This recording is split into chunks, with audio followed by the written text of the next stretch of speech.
Alhamdulillah, wassalatu wassalamu ala rasulillah sayyidina wa maulana Muhammad wa ala alihi wa sahbihi wa man tabi'ah, amma ba'du.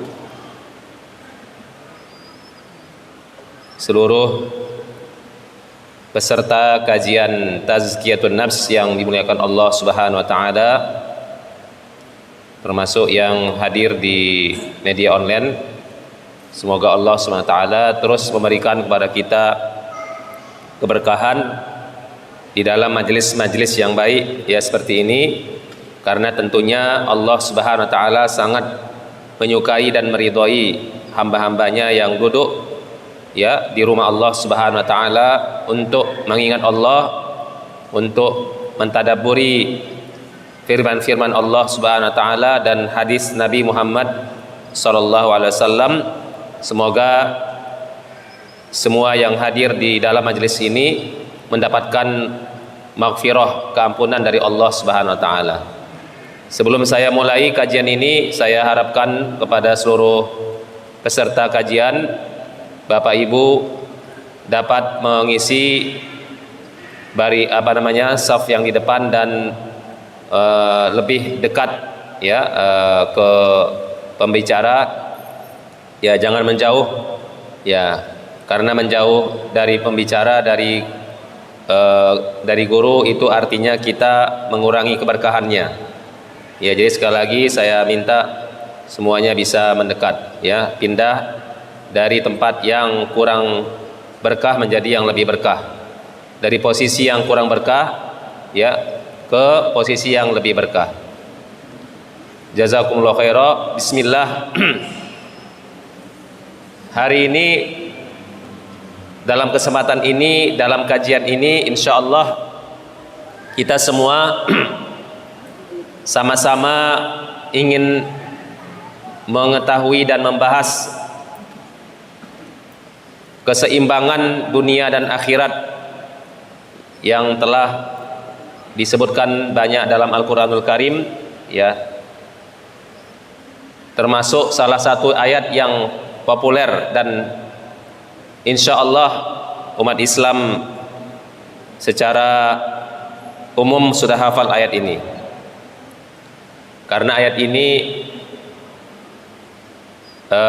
sejak kecil sudah diajarkan oleh orang tua, oleh guru, karena pentingnya ayat ini sehingga ayat ini jadi doa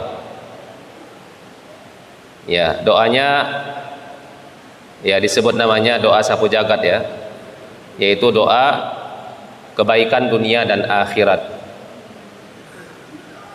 Surat Al-Baqarah 201, Allah Subhanahu wa taala menyebutkan dalam firman-Nya, wa minhum may yaqulu rabbana atina fid dunya hasanah wa fil akhirati hasanah wa qina azabannar.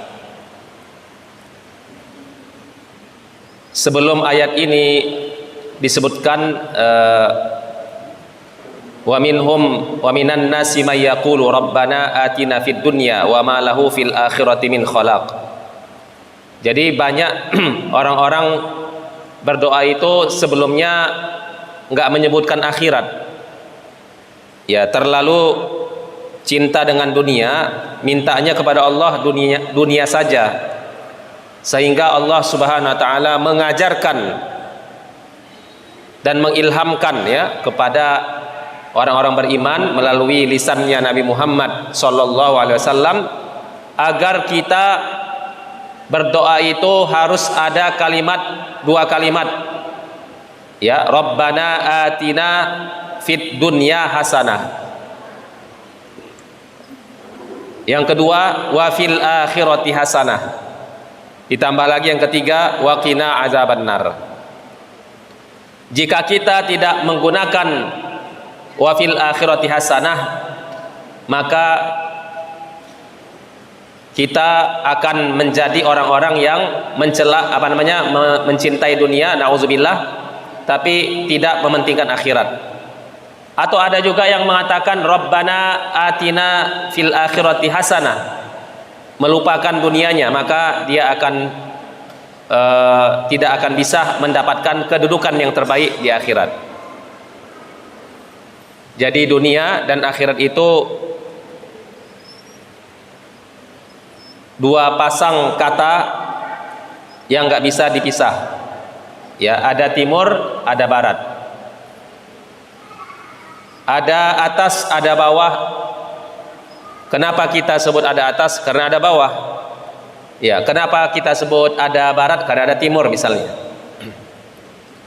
Kenapa kita sebut ada laki-laki? Karena ada perempuan. Ya, jadi oleh karena itu teori Darwin itu tidak bisa dijadikan sebagai alasan, ya, karena ideologi kita ya berbeda dengan teori Darwin. Ya, kita adalah makhluk yang berpasang-pasangan. Subhanalladzi khalaqal azwaja dalam surat Yasin. Subhanalladzi khalaqal azwaja. Maha suci Allah yang telah menciptakan kehidupan ini berpasang-pasangan. Bukan pasangan itu suami istri atau laki-laki perempuan, bahkan termasuk kehidupan yang lain. Ya, ada putih, ada hitam, ya, ada atas, ada bawah, ya, ada ada yang benar, ada yang salah, ya, ada yang panas, ada yang dingin. Ya, sebagaimana dalam taujih saya, ya, bulan yang lalu, ya, masalah panas dingin itu sudah disebutkan oleh bapak kedokteran yang dilupakan oleh banyak manusia hari ini, ya, karena terlalu berkiblat ke kedokteran barat namanya, ya, padahal sebelum ada kedokteran barat udah ada kedokteran timur. Ya, Ibnu Sina dengan dengan Ar-Razi, yaitu dua-duanya adalah bapak kedokteran. Bahkan ya, pada hakikatnya Ar-Razi lebih duluan daripada Ibnu Sina. Ya, Ibnu Sina itu menyempurnakan sebenarnya, tapi lebih terkenal Ibnu Sina karena beliau, ya, yang banyak memberikan perubahan dan juga ilmunya bisa dipakai di timur dan barat. Teori-teorinya, ya, ada kitabnya namanya Al-Qanun itu tentang kedokteran yang sampai hari ini ya menjadi referensi utama ya, atau kitab induk, ya, kitab induk kedokteran. Ya, sebelumnya ada Ar-Razi yang paling pertama kali sebenarnya. Ya, dan di kitab tersebut pasti semuanya menjelaskan masalah kesehatan secara holistik, ya, termasuk panas dan dingin. Dan sampai hari ini panas dingin disembunyikan, ya, oleh orang Eropa atau kedokteran Barat, atau mungkin mereka nggak tertarik belajar itu. Ya, padahal Imam Ibnu Qayyim pun sebenarnya setelah ada Ibnu Sina, Ibnu Qayyim masih menyinggung itu, karena memang kenapa hilang ilmu itu? Karena pada dinasti Abbasiyah ini harus kita ketahui banyak ilmu itu hilang, atau kitab lah. Jadi ilmunya tidak menggunakan buku lagi, nggak pakai dokumen namanya, tapi lewat, ya, lisan dan turun menurun. Ya, banyak ilmu peradaban Islam itu hilang, ya, ilmu-ilmu duniawi, ya, ilmu duniawi tapi yang bermanfaat untuk manusia. Kenapa hilang? Karena pada saat dinasti Abbasiyah runtuh, ini kita harus tahu sejarah. Pada saat dinasti Abbasiyah runtuh, ya, yang berpusat di Basrah, Irak, ya, saat itu semua perpustakaan, ya, perpustakaan Islam, ya, pada saat itu semuanya dihilangkan oleh, ya, bangsa Mongol ini yang, ya, yang biadab, ya, mirip Israel, ya. Mereka buang itu semua buku-bukunya, sampai buku itu hilang semuanya, dan saking banyaknya buku itu dihilangkan, karena itu bukunya buku induk semua, ya, buku induk semua, dihilangkan bukunya, dicampakkan atau dilempar, ya, dilempar ke Sungai Furot, ya, ke Sungai Furot. Sungai yang terbesar di dunia adalah dua. Yang pertama Sungai Nil di Mesir, yang kedua Sungai Furot. Ya, Sungai Furot sama Sungai Nil ini, ya, menurut sebagian ulama nggak ada asalnya. Ya, kalau kita misalnya pergi ke sebuah daerah yang di situ ada mata air atau ada curug atau ada sungai, biasanya kita tahu atau penduduk setempat itu tahu sungai itu asalnya dari mana? Dari mata air, ya, dari hulu ke hilir, kan begitu. Tapi untuk Sungai Furot ini nggak ada hulunya. Nah, hilirnya ada, hilirnya ke Laut Merah. Di mana hulunya? Hulunya hanya Allah yang tahu. Menunjukkan bahwa memang hubungan air dengan langit itu memang pasti ada hubungannya, dan ini rahasia Allah Subhanahu wa taala. Makanya pada saat wa fajjarnal arda uyuna faltaqal ma'u, ya, pada saat Nabi Nuh alaihissalam disuruh untuk membuat sampan, ya, perahu, ya, semua masyarakat heran, ya, nggak ada tanda-tanda yang membuat perahu itu harus berjalan, ya, tapi akhirnya Allah Subhanahu wa taala, ya, karena sudah lama menunggu agar mereka sadar, ya, agar mereka mau bertaubat tapi nggak bertaubat juga. Itulah sayangnya Allah kepada hambanya. Allah itu nggak langsung menyiksa. Kalau ada hambanya berdosa, dosa besar, dosa kecil, ya, Allah itu nggak langsung menyiksanya, tapi Allah tunggu waktu dia mau bertobat atau enggak. Itulah sayangnya Allah. Kalau manusia mungkin kalau ada yang salah langsung disanksi, ya, diberi sanksi, ya, diberi sanksi, disakiti, ya, diadili, ya, kemudian ada juga yang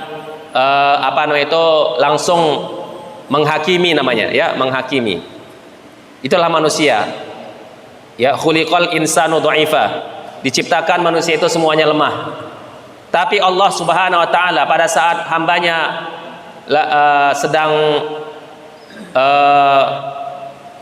tidak sadar atau sadar melakukan dosa, sengaja atau tidak sengaja melakukan dosa, Allah sangat sayang kepada hambanya dan menunggu hambanya bertaubat, menunggu hambanya ingin mau baik. Tapi pada akhirnya sebahagian aja, wa qalilun min ibadiyas syakur, sedikit yang bersyukur, ya, sedikit hambaku itu yang mau untuk bertaubat atau untuk mau sadar. Akhirnya, ya, Allah Subhanahu wa taala, wa fajjarnal arda uyuna, akhirnya Allah Subhanahu wa taala, ya, memancarkan air dari mana? Pertama kali dari mata air. Keluar air itu. Jadi air itu bukan hanya datang dari atas, tapi dari bawah juga datang. Maka dalam sejarah dunia, ya, yang namanya banjir bandang itu bukan untuk satu kecamatan. Itu kecil, ya. Banjir bandang itu adalah banjir yang terjadi pada zaman Nabi Nuh alaihissalam. Semua berarti debit airnya sangat tinggi, ya, sangat tinggi sehingga semua, ya, alam semesta ini, bumi ini, ya, dalam keadaan banjir, ya. Maka Nabi Nuh alaihissalam selamat, ya, Nabi Nuh alaihissalam, ya, selamat, ya. Kemudian kita kembali kepada yang tadi, bahwa saja, ya, bangsa Mongol yang memerangi, yang ingin menguasai kerajaan besar Islam, dinasti Abbasiyah itu bukan hanya membunuh kaum muslimin, ya, tetapi menghancurkan perpustakaan yang terbesar di dunia, ya, di Basrah, di Irak, karena waktu itu Basrah atau Irak menjadi pusat peradaban ilmu pengetahuan. Semua orang belajar ke sana, ya, bukan kalau sekarang kan ya belajar kemana, ke Jerman, belajar ke Belanda, ya, belajar ke sini dan ke situ, ya. Tapi dulu enggak, dulu kebalikannya. Dulu orang kafir belajar apapun, belajar fisika, kimia, biologi, kedokteran, itu belajarnya ke Basrah, ya, belajarnya kemana, ke Irak. Pada saat Irak itu jaya-jayanya, ya, watilkal ayyamu nudawiluha bainan nas, maka Allah Subhanahu wa taala, ya, ada waktunya kapan jaya, kapan runtuh. Kenapa runtuh? Karena mungkin, ya, ada faktor-faktor yang menyebabkan mereka runtuh, ya, misalnya kurang mengingat Allah, ya, membiarkan kemaksiatan, amar ma'ruf nahi mungkar, ya, kemudian ada juga yang karena pemimpinnya zalim, ya, pemimpinnya tidak adil, ya, kurang sedekah, contohnya orang kaya enggan bayar zakat atau sedekah, itu tanda-tanda musibah, ya, maka turunlah, ya, musibah itu, sehingga Allah SWT mengalahkan untuk sementara umat Islam di zaman dinasti, ya, Abbasiyah. Karena tadi kita sudah mengetahui dinasti Abbasiyah adalah masa keemasan dalam menuntut ilmu sedunia. Bukunya pun mereka hilangkan, ya, buku-buku itu mereka hilangkan, ya, kitab-kitab yang dikarang oleh ulama-ulama, baik itu ulama syariat dan ulama-ulama yang mereka mengarang buku-buku umum, ya, dunia pengetahuan, ya, itu mereka hilangkan dan mereka hanyutkan di sungai Furat, ya. Warna air sungai Furat bukan lagi warnanya bening atau warnanya warna air, tapi warnanya adalah warna tinta. Ya, jadi kalau seandainya warnanya warna tinta, bisa dibayangkan sungai Furat itu besar, ya, sangat besar, hampir kayak seperti laut besarnya, ya, tapi karena besarnya dan banyaknya, ya, buku yang ribuan buku yang ditumpahkan, dilemparkan di sungai Furat, ya, warnanya pun berubah menjadi warna tinta.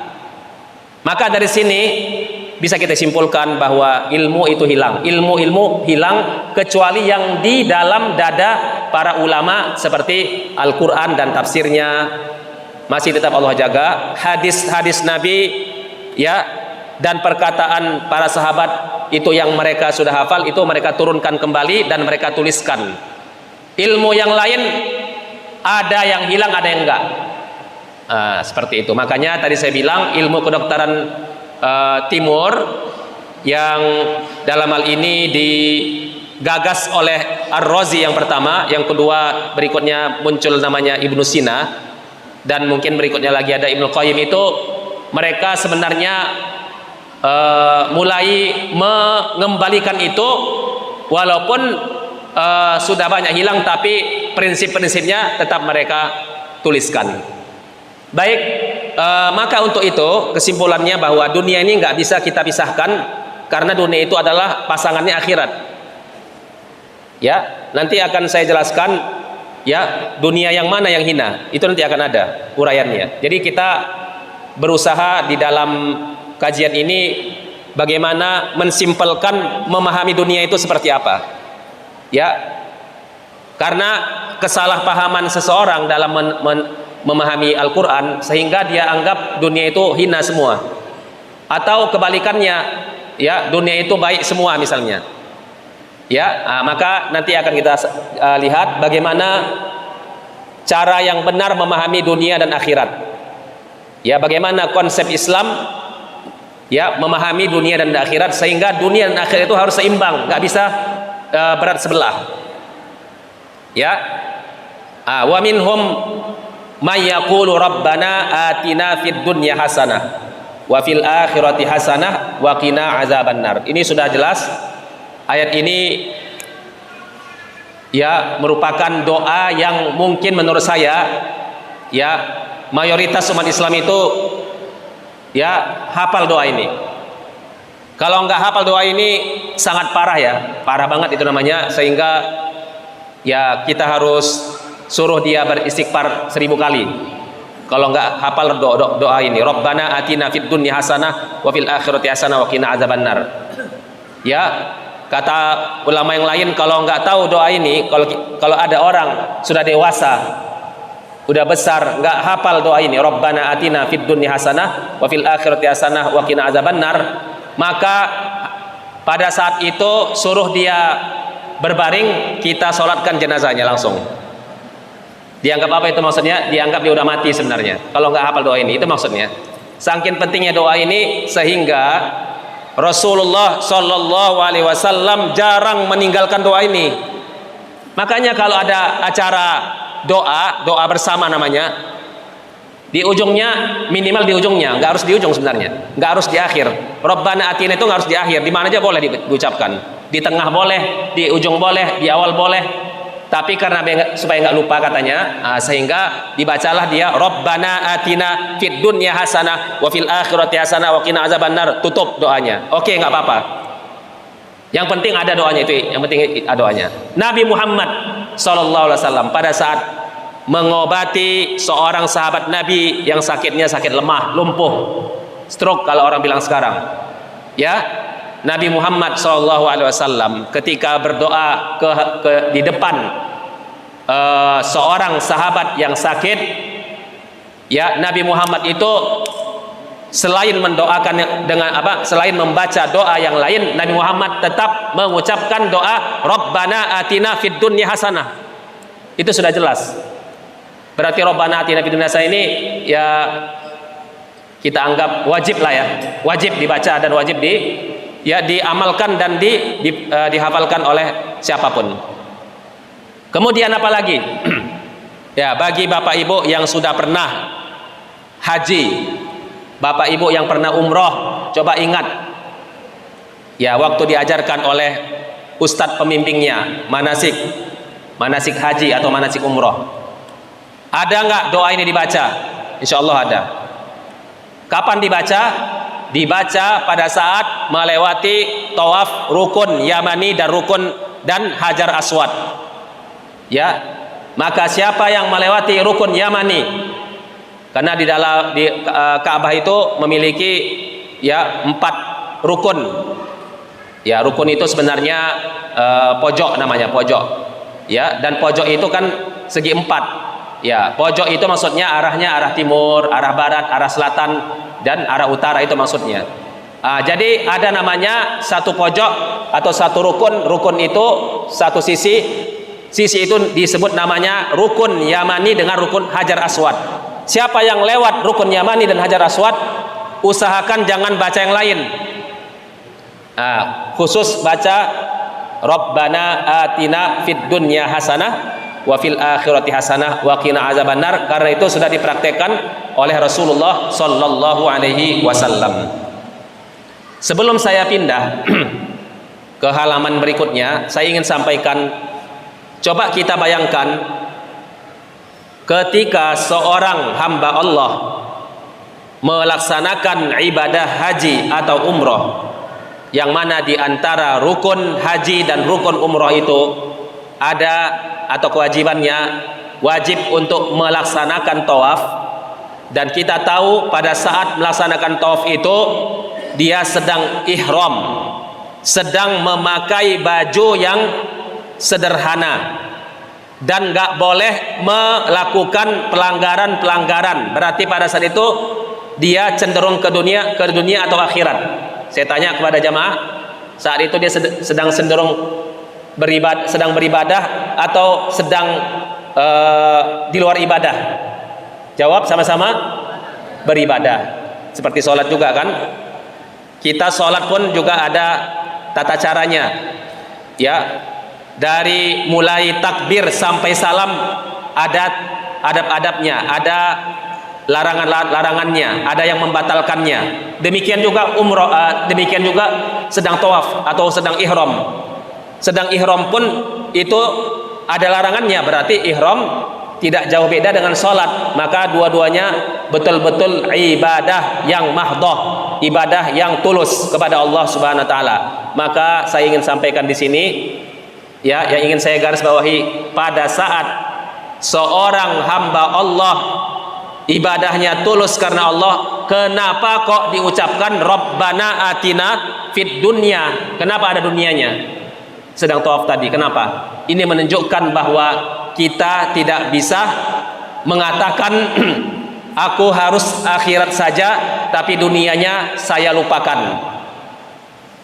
Yang benar apa? Rabbana atina fid dunya hasanah wa fil akhirati hasanah, itu berdampingan, alias apa? Berkesinambungan dan harus, ya, seimbang antara dunia dan akhirat. Di dalam hadis Nabi yang lain, riwayat yang lain, dicontohkan juga seorang sahabat Nabi yang bernama Abu Darda, ya, dipertemankan dengan sahabat Nabi yang bernama Salman Al-Farisi. Ya, Abu Darda punya istri, tapi mohon maaf istrinya selalu dalam keadaan kusut bajunya. Ya, mohon maaf, untuk bersolek pun susah.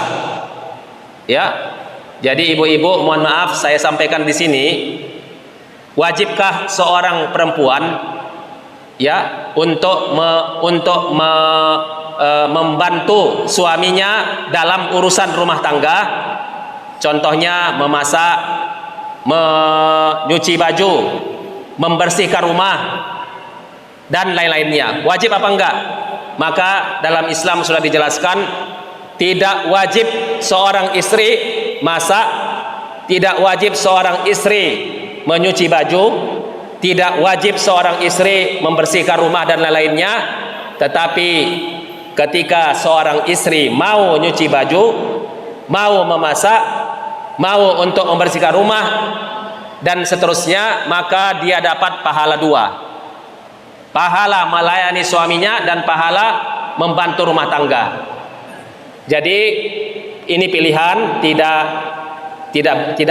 harus misalnya kita paksakan diri kita, ya, menjadi seorang wanita yang tidak membantu urusan rumah tangga, cukup bersolek, cukup melayani suami aja. Karena ini pilihan, karena dalam hadis Nabi, Fatimah radhiyallahu anha dengan Ali bin Abi Thalib itu pernah berselisih. Ya, Ali berselisih sama Fatimah. Apakah Fatimah dibiarkan, ya, untuk masak dan membuat tepung roti atau tidak? Sampai tangan Fatimah itu tidak halus ketika bersalaman. Ya, kasar kayak kasarnya tukang bangunan. Ya, seperti itu. Maka dalam hal ini Rasulullah tetap menganjurkan, ya, Fatimah membantu Ali. Artinya apa? Fatimah lebih memilih untuk bersedekah kepada suaminya. Ya, begitu. Tapi kalau seandainya, ya, mana tahu ada seorang suami yang alhamdulillah diberikan oleh Allah rezeki yang murah, ya, rezeki yang lapang, maka tidak apa-apa dia itu menggaji pelayan, ya, menggaji, ya, pembantu, sehingga istrinya ini nanti bisa untuk lebih banyak beribadah, ya, bisa melayani suami, ya, sehingga urusan anaknya bisa lebih, ya, lebih maksimal begitu.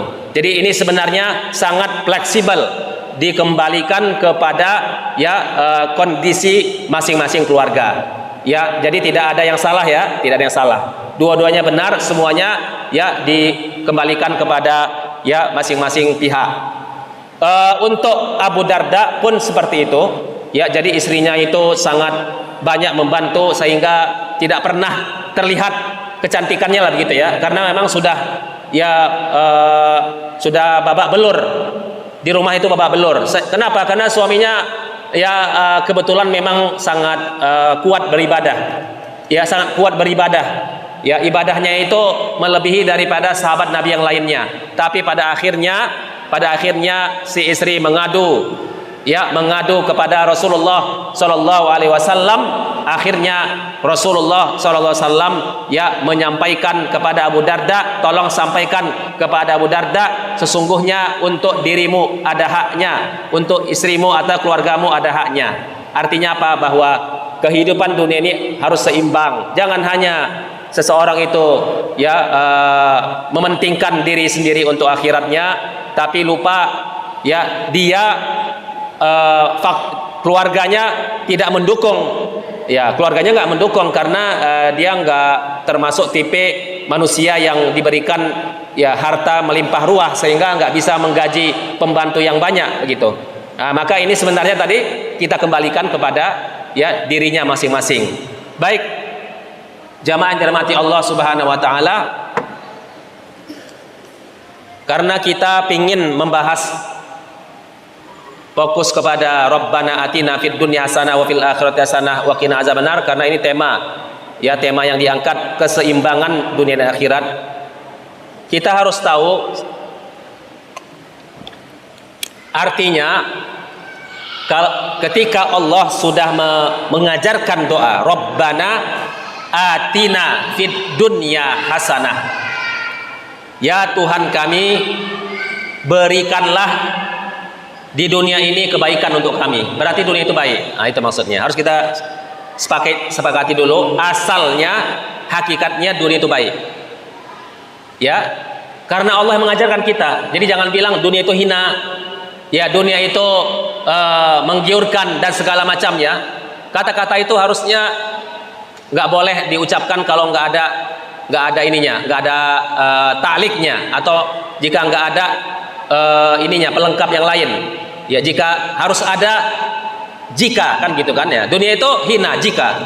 Tapi kalau dunia itu tanpa kalimat jika, dia tetap baik karena Allah sudah mengajarkan kita itu Rabbana atina fid dunya hasanah. Bertentangan nanti kalau seandainya kita bilang dunia itu hina. Maka Imam Ibnu Katsir sebagai ulama yang menjadi rujukan kita dalam tafsir, menyampaikan dalam kitab tafsir Ibnu Katsir, hasanah, kebaikan di dunia itu apa? Contohnya, tasmalu, mencakup apa?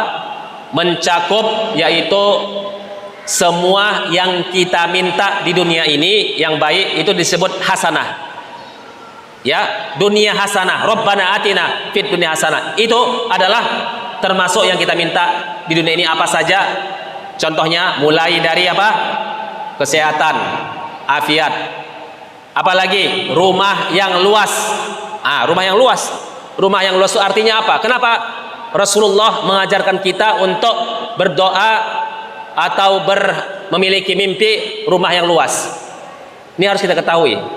Yang pertama, karena rumah yang luas itu akan mampu untuk memenuhi banyak orang, banyak manusia, banyak masyarakat, atau banyak tamu, atau banyak keluarga, sehingga ketika ada saudara atau ada teman yang ingin mau datang, dia tidak buru-buru pulang, bahkan dia bisa menginap di situ.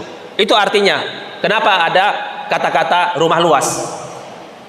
Kemudian jika kita kaitkan dengan kondisi kita saat ini, rumah luas itu bisa memberikan ketenangan, ketenangan jiwa, kelapangan jiwa, karena dia punya ABC di rumahnya, sehingga banyak orang bisa mengambil manfaat dari rumah itu. Contoh, dia punya buku, dia punya ini, dia punya itu, jadi sehingga bermanfaat semua. Bahkan rumah itu bisa jadi musholanya. Seorang wanita ketika tidak harus setiap hari ke masjid, dia bisa jadikan rumah itu sebagai musholla.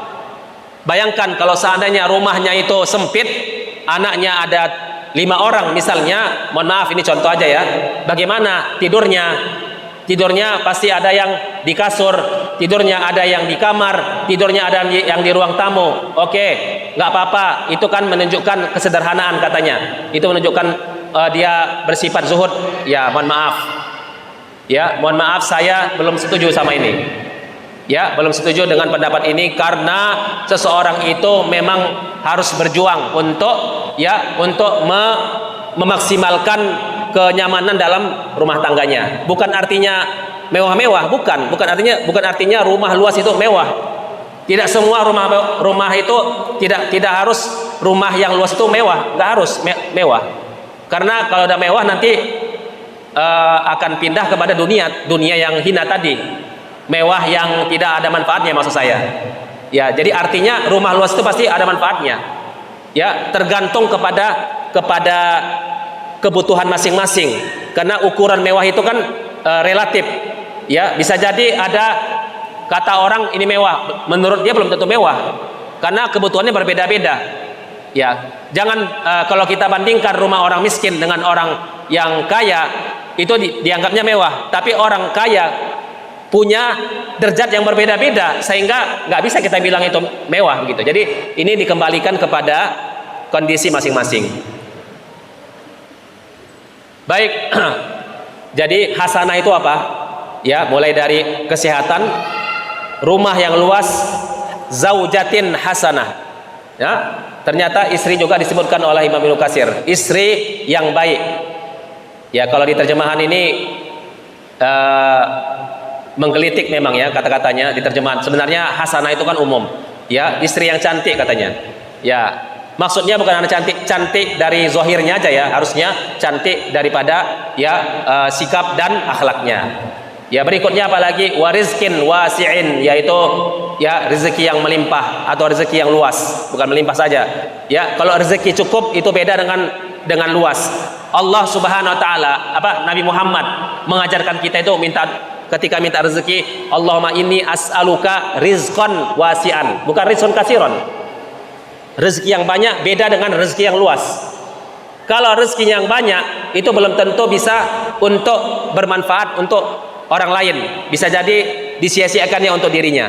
Tapi kalau disebut luas itu artinya bisa meluas untuk orang lain. Makanya konsep zakat dalam Islam itu adalah sebenarnya pada saat seseorang berzakat dan bersedekah itu memperluas rezekinya lagi gitu. Karena keberkahannya terus berkembang ya, seperti tanam-tanaman kan. Ya, semakin dikasih pupuk, semakin diberikan waktu yang cukup untuk ditanam waktu yang tepat, itu akan memberikan hasil yang baik. Kemudian apalagi hasanah di dunia itu apa? Ilmu yang bermanfaat. Apalagi hasanah amal yang soleh itu juga ternyata seseorang itu ketika dia mampu beramal soleh itu hasanah di dunia. Itu hasanah di dunia. Ya, dia bisa diberikan oleh Allah hidayah, petunjuk untuk beramal soleh, itu hasanah. Rabbana atina fid dunya hasanah, itulah dia. Terus apalagi termasuk juga kendaraan, ya, kendaraan yang nyaman, ya, bisa untuk dipakainya, ya, digunakannya, ya, untuk keluarganya, untuk masyarakatnya, ya, untuk fisabilillah, ya, untuk anaknya dan seterusnya. Ya, begitu. Jadi tadi sudah saya jelaskan, rumah sama mobil atau kendaraan itu sama aja. Ya, jangan bilang untuk menurut dia mewah, tapi menurut orang lain tidak mewah. Itu nanti dilihat daripada kebutuhan masing-masing. Wasanain jamilin ila ghairi zalika, bahkan semua bentuk kebaikan, ya, yang kita anggap itu baik dan indah, itu semua dianggap hasanah. Ya, itu tidak dianggap bertentangan dengan dunia dengan kebaikan ini, atau tidak bertentangan dengan agama. Ya, itu termasuk hasanah di dunia. Baik, kita pindah kepada hasanah di akhirat. Rabbana atina fid dunya hasanah wa fil akhirati hasanah. Ya, lalu kita minta kepada Allah, ya Allah, berikanlah kepada kami kebaikan di akhirat. Apa itu dia? Semua bentuk kebaikan di akhirat, semua bentuk balasan di akhirat. Tentunya yang paling tinggi adalah surga, ya. Nah, tentunya akhirat yang paling tinggi itu adalah surga. Jadi kalau kita sudah wafat, semua manusia sudah wafat, itu kan pindahnya kemana? Pertama kali pindahnya adalah ke alam kubur. Ya, alam kubur itu adalah pintu pertama menuju akhirat. Berarti ketika seseorang diberikan nikmat di alam kubur, itulah hasanah. Ya, jadi hasanah yang pertama kali didapati seseorang di akhirat pada saat dia pindah ke alam kubur, dia dapat hasanah. Ya, yaitu dengan nikmat kubur tersebut. Terus sampai akhirnya Allah adili manusia ini ya di mahsyar, ya di tempat pengadilan Allah, ya di tempat yang di sana tidak ada pohon, ya nggak ada lagi tempat bernaung, ya nggak ada atapnya, ya yang disebut namanya mahsyar atau arosot, ya dalam bahasa hadis yang lain, ya disebutkan bahwasanya ketika semua berkumpul itu nggak ada lagi atap, ya nggak ada atap, nggak ada pohon, air pun susahnya nggak ada, kecuali yang mendapatkan telaga Nabi Muhammad Sallallahu Alaihi Wasallam. Semoga semuanya kita di sini nanti ya ketika diadili ya mendapatkan telaga Nabi Muhammad Sallallahu Alaihi Wasallam. Amin ya Rabbal Alamin. Ya, maka pada saat di akhirat itu seseorang setelah diadili, maka ujung-ujungnya apa? Ujung-ujungnya hasanah itu apa? Ujung-ujungnya adalah mendapatkan ya predikat ahli surga. Itulah hasanah yang terakhir. Itu yang paling tinggi. Terus kita tambahi doa lagi, waqina azabannar. Supaya apa? Supaya dipastikan orang ini nggak masuk surga dulu baru ke surga. Karena dalam akidah Ahlus Sunnah ya disebutkan bahwasanya manusia itu yang masuk surga ada dua macam. Ada yang masuk surga langsung tanpa transit ke neraka, ada yang ke neraka dulu baru masuk surga. Pertanyaannya, mau pilih yang mana? Mau pilih yang masuk surga dulu atau mau transit dulu 1 hari di neraka? Nah, 1 hari di neraka itu sama kayak 1000 tahun di dunia.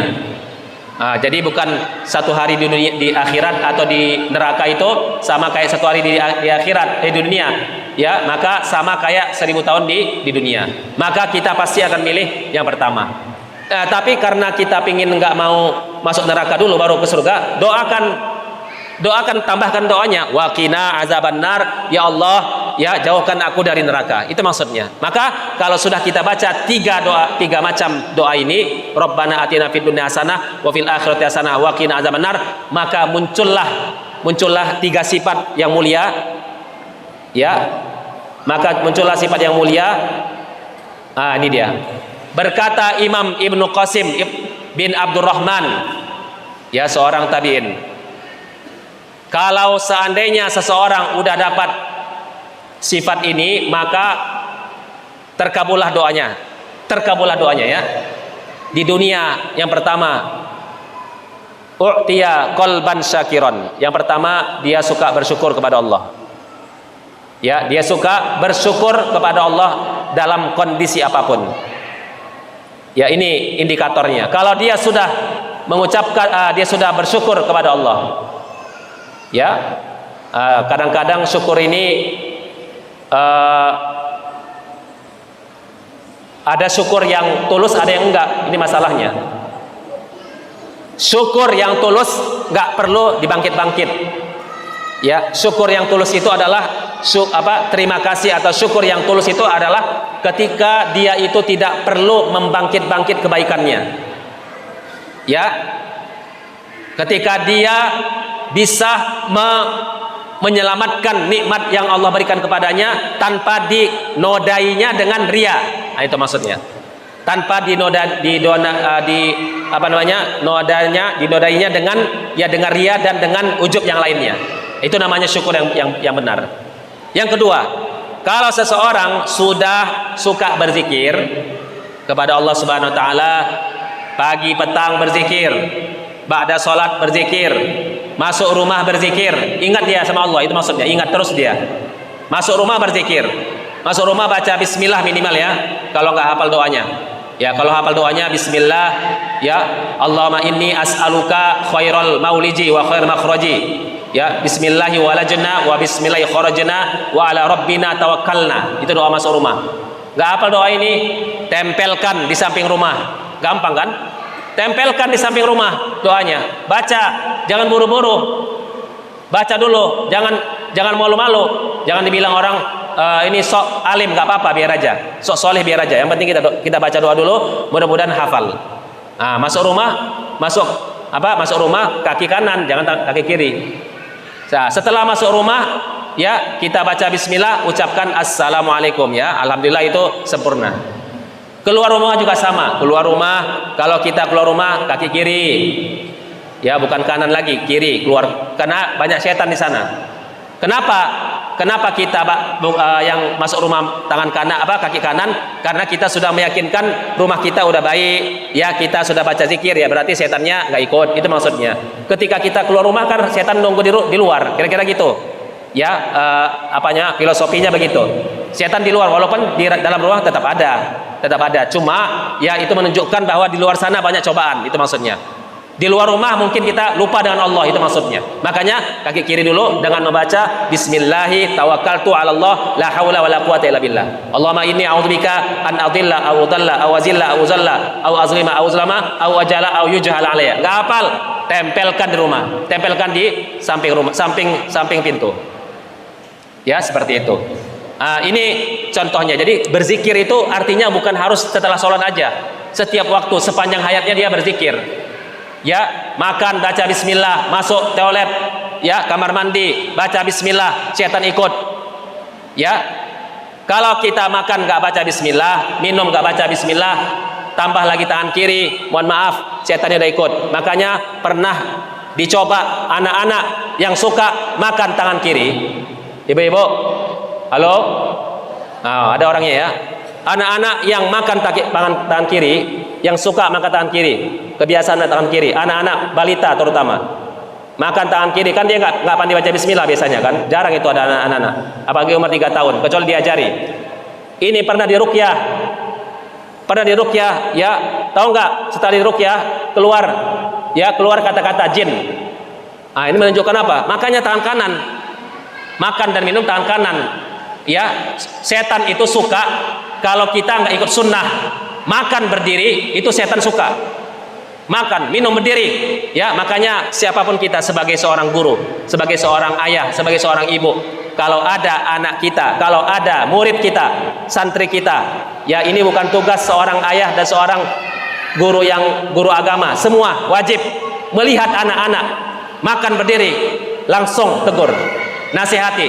Nah, ini tidak baik seperti ini. Setannya ikut. Ya, karena kebiasaan budaya makan pakai tangan kiri, minum pakai tangan kiri, yaitu adalah budaya ya yang sebenarnya disukai oleh setan. Maka tangan kanan ini harus ikut makan dan minum, kemudian ditambah lagi bismillah. Ya, air apa saja yang datang dari perusahaan apapun, apakah dia merek pemiliknya Yahudi atau bukan Yahudi, produksinya, ya kalau udah baca bismillah hilang semua. Ya, makanya kita nggak tahu air dari mana. Ya, jangan terlalu terpengaruh dengan air. Ini airnya udah diruqyah katanya. Ini air itu kan namanya promosi, namanya itu kan iklan ya kan. Air udah diruqyah, dijual, air pesantren ya dari kiai ini. Sama aja air itu, kalau nggak baca bismillah juga nggak akan bermanfaat. Air itu kalau nggak dibaca bismillah, mau dia airnya dari kiai, dari apapun, nggak akan bermanfaat untuk dirinya. Bahkan setan yang masuk. Yang paling penting apa? Yang paling penting yang minum harus baca bismillah, itu maksudnya, supaya setannya lari. Bahkan Nabi Muhammad mempraktekkan minum itu. Ya, mau saya coba ya? Izin saya coba. Gini minumnya Nabi. Bismillah. Alhamdulillah. Tunggu, pakai ini botol nggak sunnah. Ya, nggak sunnah. Memang ada. Ya, yang paling benar itu harus mulutnya lebar. Mulutnya lebar. Bismillah. Alhamdulillah. Bismillah. Alhamdulillah. Terus tinggal berapa banyak nih? Masih banyak kan? Jangan dihabisi semua. Ngapain dihabisi? Makanya banyak orang sakit. Kenapa sakit? Karena nggak pandai cara makan dan minum. Mohon maaf, saya kalau dianggap ekstrim ya nggak apa-apa. Bilang saya mohon maaf. Minum harus banyak-banyak katanya, biar nggak sakit pinggang segala macamnya. Memangnya pepaya semangka itu nggak ada airnya. Sayur ada airnya nggak? Ada. Buktikan aja kalau kita ingin mau dihaluskan atau kita ingin mengambil saripati airnya, pasti keluar airnya. Ya, mau wortel ada airnya, apalagi yang udah kelihatan air kayak seperti semangka, pasti ada airnya. Ya, kurma aja ada airnya. Kurma yang kayak gitu ada airnya. Durian ada airnya. Udah, berarti apa? Yang benar cara makan itu sebenarnya, kalau makan Nabi itu bukan banyak-banyak minumnya. Ya, makan dulu, ya kan? Makan sesuai dengan yang disunahkan Nabi. Makan itu maksudnya jangan sampai terlalu kenyang banget misalnya, karena itu makan yang baik ya. Karena makan itu, kalau makan itu udah siapa yang makan, mohon maaf saya singgung sedikit masalah kesehatan. Ya, siapa yang makannya itu sampai kenyang dan itu dilakukannya tiap hari, itu akan mengakibatkan cepat mati. Ya, mohon maaf, karena itulah buktinya banyak manusia sekarang ini umurnya sebelum 50 tahun udah meninggal. Bukan masalah kita mendahului takdir, karena Allah tahu kamu nggak pandai, kamu nggak pintar cara makan seperti Nabi, itu masalahnya. Oke, itu yang pertama. Yang kedua, ketika sudah makan, apakah harus minum banyak-banyak? Enggak harus minum banyak. Kalau terasa dalam leher ini sangkut-sangkut, baru minum dikit, dah itu dulu. Kapan minumnya? Minumnya nanti setengah jam atau 15 menit atau 10 menit setelah itu. Bukan langsung minum, enggak. Itu salah prakteknya. Dan paling aneh lagi, mohon maaf. Ya, saya sedih budaya kita ini. Masa di situ ada makanan, di situ ada buah-buahan. Seharusnya buah itu makannya sebelum kita makan. 1 jam sebelum makan misalnya. Di situ ada makanan, belum lagi makanannya jenisnya macam-macam, variasinya tipenya berbeda-beda. Ya, di situ ada daging, ada ikan. La haula wala quwata illa billah. Ya, itu namanya congok, bakhil namanya, congok. Congok dalam makan ikan dan makan daging.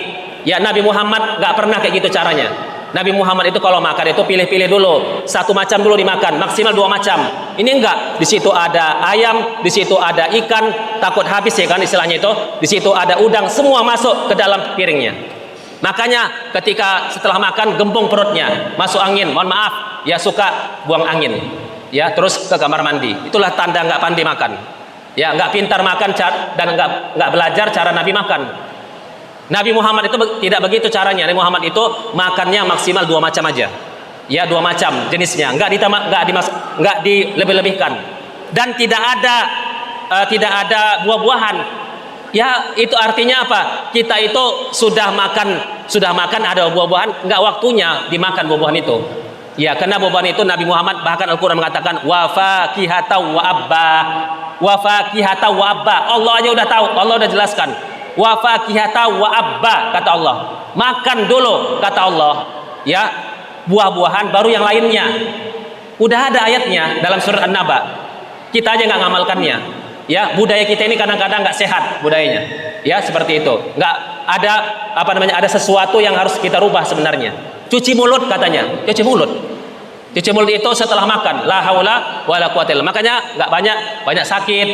Ya, banyak sakit karena cara pola makannya nggak benar. Ya, seperti itu. Sampai saya lupa apa yang saya bahas ya tadi. Ya, walisanan zakiro. Jadi jadi kategori orang itu udah mengamalkan Rabbana atina fid dunya hasanah wa fil akhirati hasanah wa qina azabannar, yaitu di dunia ini dia menjadi hati orang yang bersyukur. Yang kedua, lisannya suka berzikir. Kondisi apapun. Tadi masalah makan ya, makan baca bismillah. Semuanya dia nggak pernah meninggalkan kalimat-kalimat Allah. Kalimat thayyibah, kalimat yang baik ini. Ya, nggak hafal doanya, ya bismillah lah minimal. Ya, begitu. Terus yang terakhir apa? Wajah sadan sabira. Ya, fisik yang diri yang sabar. Nah, jadi kalau udah berkumpul 3 sifat ini, seseorang itu berkumpul dalam dirinya syukur, berzikir, sabar, faqad utiya fid dunya hasanah, maka dia sudah mengamalkan ayat ini, Rabbana atina fid dunya hasanah wa fil akhirati hasanah wa qina azabannar. Waktunya terbatas, saya langsung percepat. Sekarang kesimpulannya, dunia ini kedudukannya sebenarnya apa menurut Islam? Apa kedudukannya? Dia hina, dia nggak hina, dia apa? Dia di mana? Ada di mana dia? Dunia ini menurut Islam adalah ad-dunya wasilah. Ad-dunya laisa ghayah. Dunia itu bukan tujuan. Memang betul, dunia itu bukan tujuan. Tapi kalau seandainya tanpa dunia kita nggak bisa ke akhirat, maka dunia ini apa? Sarana dan kendaraan, jembatan ya ke akhirat. Kalau kita bagus melaksanakan sarana dunia ini baik sesuai dengan aturan yang Allah telah tetapkan, maka kita menjadi baik, hasanah tadi. Setelah itu apa? Setelah ada dunia, kita wafat, maka ada kubur, alam kubur. Alam kubur itu adalah pintu gerbang menuju akhirat. Ya, jadi kalau kita sudah meninggal, manusia sudah meninggal, dia sudah masuk ke akhirat sebenarnya, ke alam kubur itu. Maka pintu pertama, pintu gerbang pertama akhirat itu ada dalam kubur. Kalau dia dapat nikmat, itu tanda-tanda dia akan masuk surga. Kalau dia dapat azab di kuburannya, nanti Allah yang akan mengadilinya. Apakah dia bisa masuk surga dulu atau ke neraka dulu? Ya, itu untuk orang Islam ya. Orang kafir nggak bisa. Itu sudah menjadi ideologi kita. Orang kafir walaupun dia muslim, walaupun dia baik, ya mohon maaf, sebenarnya kita nggak mau menyebutkan ini, tapi ini contoh aja. Seperti pamannya Nabi, ya, pamannya Nabi, ya, Abu Thalib pamannya Nabi itu nggak masuk surga. Ada hadisnya udah jelas. Ya, kenapa? Karena dia waktu meninggalnya nggak membaca syahadat. Ya, jadi kalau orang sudah baca syahadat la ilaha illallah, itulah tanda dia menjadi seorang muslim. Ya, seperti itu. Baik, selanjutnya setelah dia masuk kubur, tadi udah saya sampaikan, ya ada nanti kebangkitan, terus dia diadili, terus akhirnya ada tempat balasannya yaitu akhirat. Jadi itulah kedudukan dunia. Kemudian di dalam Al-Qur'an itu kan ada dunia itu dipuji, ada dihinakan. Kita harus tahu asal daripada dunia itu baik sebenarnya. Makanya Allah Subhanahu wa taala menyebutkan dalam surat Al-Imran ayat 148, fa'atahumullahu sawabad dunya wa husna sawabil akhirah wallahu yuhibbul muhsinin. Jadi Allah Subhanahu wa taala itu sebenarnya memberikan ya fasilitas dunia ini kepada hambanya, ya, kepada manusia ini. Sebenarnya dunia itu bisa untuk hal-hal yang baik. Ya, mulai kesehatan tadi, terus termasuk juga memiliki rumah, kendaraan, nikmat yang lain itu dunia, tapi dunia yang baik. Kemudian Allah juga memberikan ya nikmat akhirat. Itu berarti pada hakikatnya baik. Ketika ada ayat yang kita temukan dalam Al-Qur'an, ini contoh ya. Banyak lagi yang lain. Contohnya satu ya. Wa mal hayatud dunya illa la'ibu wa lahu. Sesungguhnya dunia itu apa? Kayak permainan katanya kan? Dan melalaikan. Terus Allah sampaikan dalam ayat ini juga akhirat itu lebih baik daripada dunia. Berarti kita nggak boleh punya rumah. Kalau kita ikuti ayat ini, ya mohon maaf, kalau kita hanya mengikuti ayat ini, sepenggal ayat ini, sepotong ayat ini, kalau kita ikuti ini, maka manusia akan mengatakan aku nggak perlu punya rumah, aku nggak perlu punya mobil, aku nggak perlu punya kendaraan, aku nggak boleh ya membeli baju yang bagus sehingga ya terkesan compang-camping, ya terkesan ya hina, jelek, ya tidak memiliki keindahan dalam kehidupannya karena dia nggak mengatakan dunia itu hina. La haula wala quwata illa billah. Ini pemahamannya keliru. Karena dia memakai ayat ini atau memakai ayat yang lain, sebenarnya maksud Allah Subhanahu wa taala menyebutkan ayat ini kepada mereka yang berlebih-lebihan dengan dunia. Itu masalahnya. Jika berlebih-lebihan menggunakan fasilitas dunia ini tidak untuk bertakwa kepada Allah, itulah yang hina. Tapi kalau seandainya fasilitas dunia ini dimanfaatkannya untuk kebaikan, ya, untuk dakwah, untuk Islam, untuk kaum muslimin, untuk fisabilillah, ya, untuk kebaikan yang lainnya, masya Allah, ini disebut dunia yang baik, hasanah. Ya, bahkan dalam hadis yang Nabi yang lain, ini juga ada yang bilang, ya, seorang Yahudi, ya, ditanya bertanya tentang kehidupan orang Islam. Ya, bahkan orang Islam itu katanya banyak yang hebat-hebat, banyak yang punya mobil mewah lah begitu kalau zaman sekarang.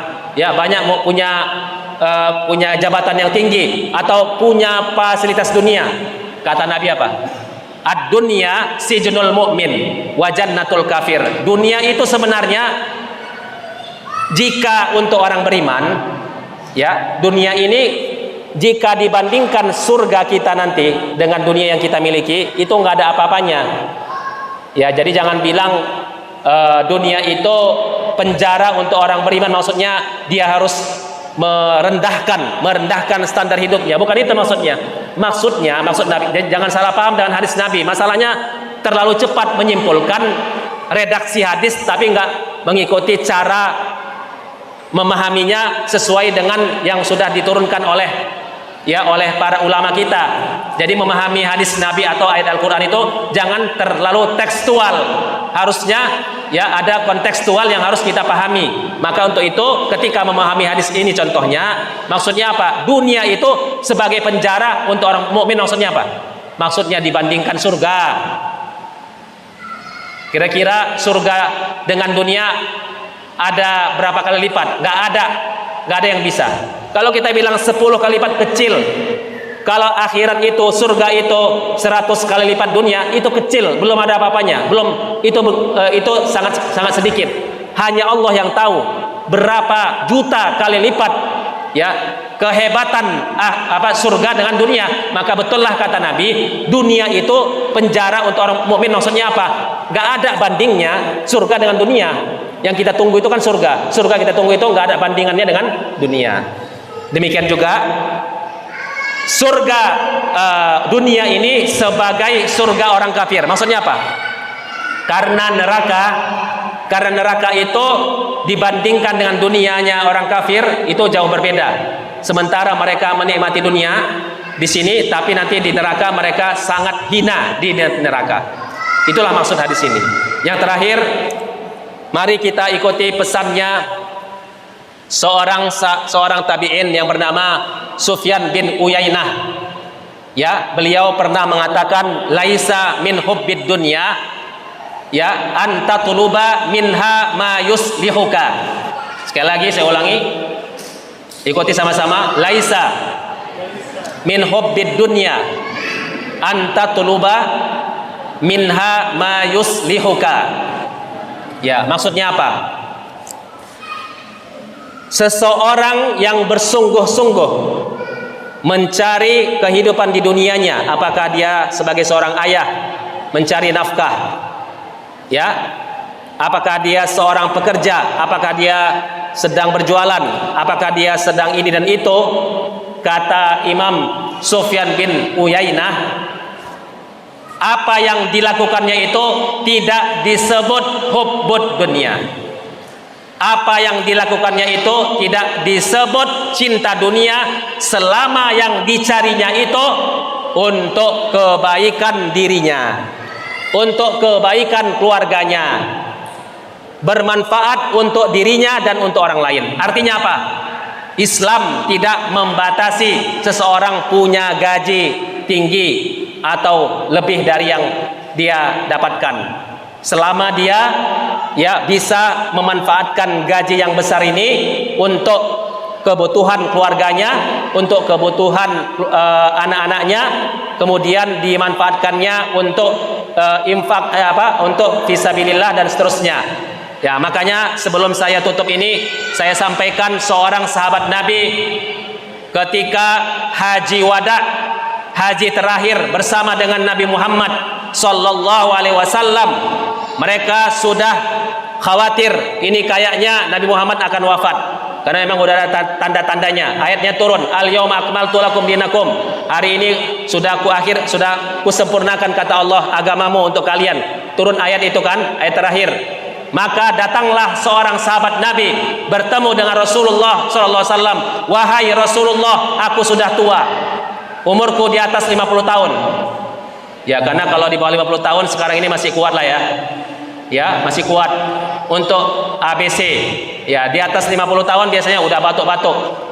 Untuk ukuran kita ya di Indonesia. Ya, kalau ukurannya para tabiin dulu, para generasi awal dulu, mereka dianggap tua itu kalau udah umurnya 65 tahun ke atas. Kalau kita enggak, ya kebalikannya. Nah, itulah perbedaan zaman sekarang dan zaman dulu ya. Ketika sahabat Nabi ini bertanya kepada Rasulullah, umurku sudah tua, anakku ada berapa orang?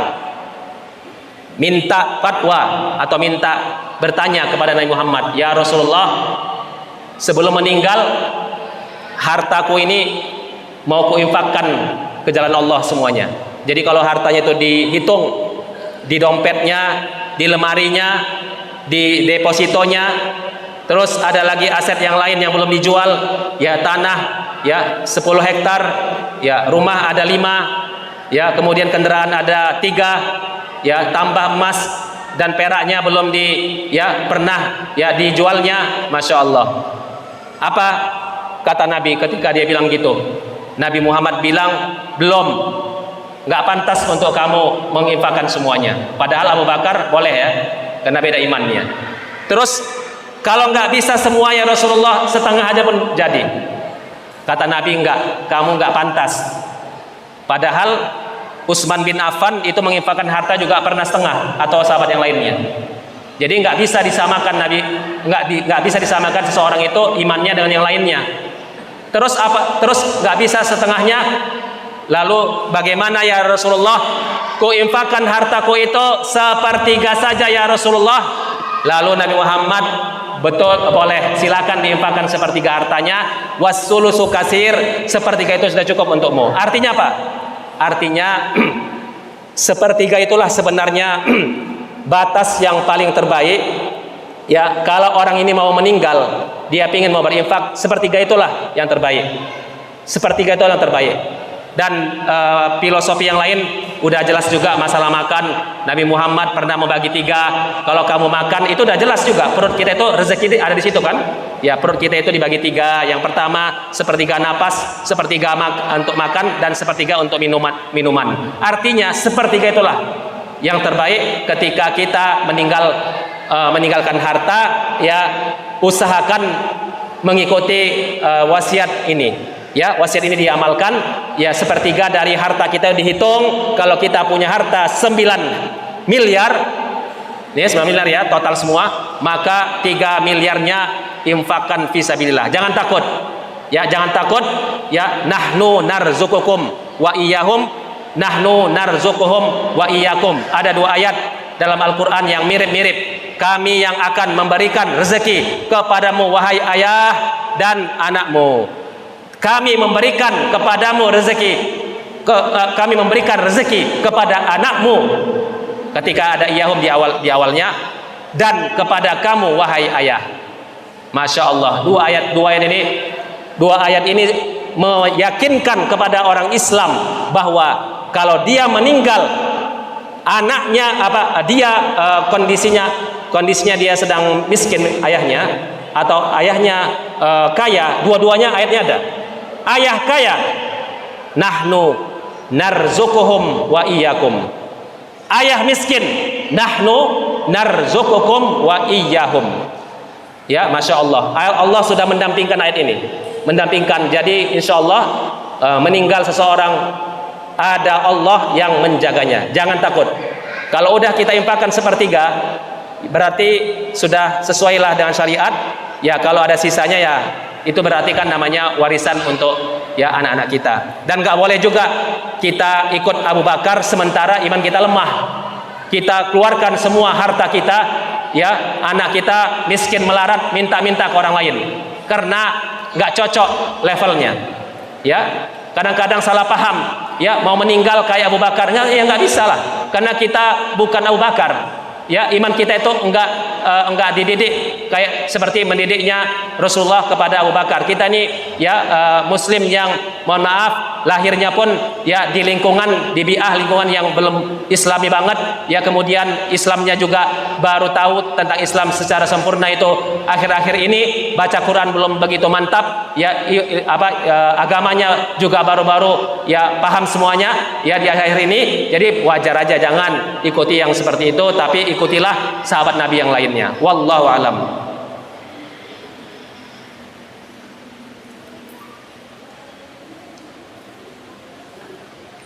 Langsung.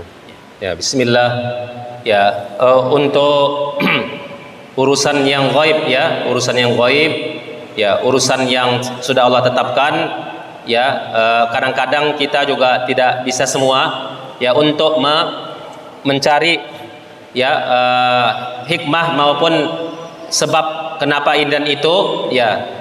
Tapi kita sudah meyakini dan sudah dijelaskan ya oleh dalil yang kuat ya tentang orang kafir, orang muslim, kafir muslim yang fasik ya, atau muslim yang belum diterima taubatnya ya oleh Allah Subhanahu wa taala sebelum wafatnya, maka mereka akan mendapatkan ya azab dari Allah Subhanahu wa taala di alam kuburnya ya. Kemudian apakah azab itu terus menerus atau tidak ya, sepanjang yang saya fahami ya, azab itu kalau untuk orang Islam ya tidak seperti orang kafir ya. Bisa jadi azab itu sesuai dengan dosanya dan akhirnya nanti dia akan menjadi ahli surga. Itu semuanya tidak ada yang mustahil ya, karena Allah yang menetapkannya. Tetapi untuk orang kafir itu selama-lamanya mendapatkan azab. Kalau tadi ada pertanyaan yang wafatnya lebih dahulu sampai hari ini diazab, kemudian yang wafatnya di akhir zaman diazabnya sebentar, ya jangan kita pikirkan ya terlalu dalam masalah ini ya, karena ini adalah urusan Allah Subhanahu wa taala ya. Yang penting mereka itu adalah golongan yang dapat azab ya. Masalah lama harinya, mungkin ada yang 2 hari atau ada yang cuma 5 tahun atau 10 tahun diazab baru datang hari kiamat misalnya. Sementara yang lain ratusan tahun, yaitu kita serahkan semuanya kepada Allah yang Maha Adil ya. Ada kadang-kadang dalam logika kita, tidak masuk dalam logika kita, tapi ini kita serahkan ya kepada Allah ya Subhanahu wa taala yang Maha Adil. Tapi keadilan Allah itu pasti ya tidak ada taranya dibandingkan dengan manusia ya, karena